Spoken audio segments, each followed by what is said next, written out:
अस्सलाम वालेकुम टिकटॉक दे फ्रेंड्स अनउंसर जबार दानिशदानी दी तरफों मुतबर अस्सलाम। आज दा बड़ा ही खूबसूरत वीडियो दौड़ा जनाब उरन दे पेश नजर रोदात समझे सो ते दौड़ा सुनन दी चाहता ही उसी यार मैंने बड़े ढेर बंदियां दे कमेंट्स आउंदे दादी भाई सन फुलाना सजन छोड़ गया, सन ओ छोड़ गया, सन ओदे बारे दौड़ा पढ़ दियो यार। अगर वो एडा चंगा होवे तो अन छड़ के क्यों जावे? बेवफा बेनस्ले बंदे दा काम ही आउंदा अपने मतलब पूरे कीते मुड़ छड़ के राह लग गया। ए अजियां बंदियां कण हाल हाल ना गति करो, रोए दोए ना करो।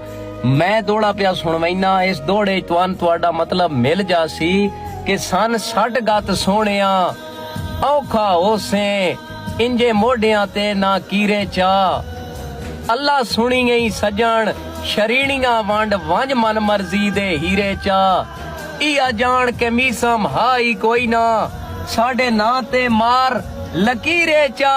सो असा भी चाहिए रोमना नहीं, रोमना नहीं, बामे हिजर कलेजा चीरे चा।